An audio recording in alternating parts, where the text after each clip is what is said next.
YCP హయాంలో కట్టిన భవనాలకు రంగులు వేసి మున్సిపల్ మంత్రితో ఓపెనింగ్ చేయిస్తారా అని గురజాల మాజీ ఎమ్మెల్యే కాసు మహేష్ రెడ్డి ప్రశ్నించారు. ఎమ్మెల్యే ఎరపతినేనిపై ఫైర్ అయ్యారు. పిడుగురాళ్ల, దాచేపల్లి, గురజాల మున్సిపాలిటీలకు 150 నుంచి 200 కోట్లతో కృష్ణా నీటి పథకం తీసుకొచ్చామని తెలిపారు. పిడుగురాళ్లలో ఇంటింటికి కృష్ణా వాటర్ ఇచ్చామని చెప్పారు.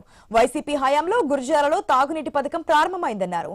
వైసీపీ హయాంలో చేసిన పనులకే మళ్లీ శంకుస్థాపనలు చేస్తున్నారని కాసు మహేష్ రెడ్డి విమర్శించారు. 2019 జగన్మోహన్ రెడ్డి గారు ముఖ్యమంత్రి అయిన తర్వాత మెడికల్ కాలేజ్ తీసుకొచ్చాం.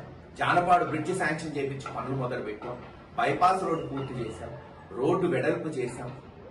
కొన్ని వేల మందికి సొంత ఇళ్లు లేని వాళ్ళకి ఇళ్ల పట్టాలు ఇచ్చాను. అంతేకాదు పిడుగురాళ్లకు ఒక బ్రహ్మాండమైన ఆఫీస్ ఉండాలని 20-25 కోట్ల విలువ చేసే స్థలాన్ని మున్సిపాలిటీకి సేకరించాం.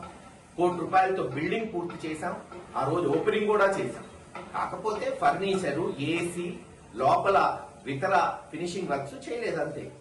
ఈ రోజున ఈ తెలుగుదేశం ప్రభుత్వం ఎరపతినేని శ్రీనివాసరావు పోనీ ఇంకేమైనా కొత్తగా బిల్డింగ్ కట్టారంటే అది లేదు.